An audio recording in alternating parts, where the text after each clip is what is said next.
Now, gender can be anything you like. It's entirely cultural. But unfortunately, sex is not entirely cultural. It's something you're born with, whether you like it or not.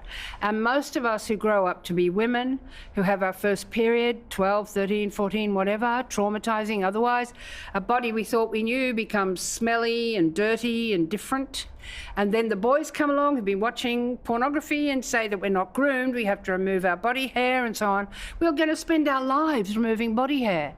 That's femininity, which is the fake version of femaleness. Female is real and it's sex, and femininity is unreal and it's gender. And it's a role you play.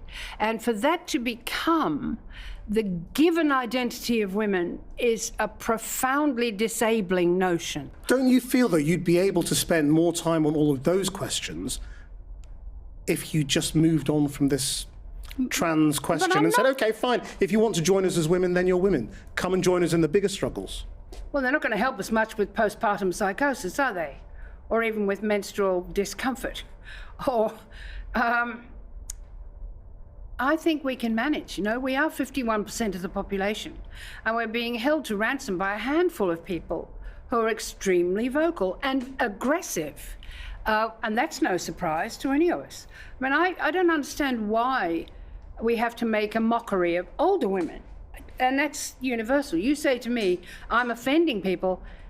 Every time you get vilified because you're an old woman, and you only have to be 50, not very old. I'm now 80. I'm as old as you like. And you can call me senile and anything else you want to call me.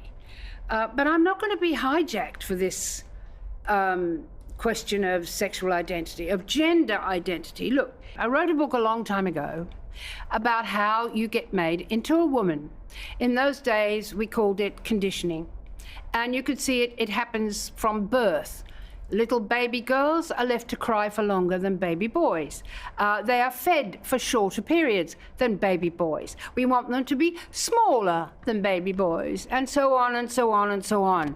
And it goes right through our entire lifespan where we're learning femininity.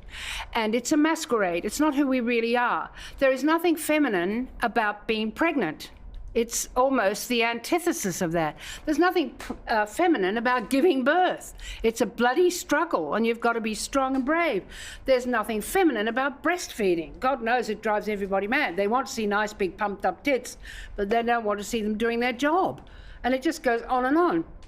That masquerade is what is now being presented to us back as the real deal, with the hair extensions and the false eyelashes. And you think, why do you think that's real?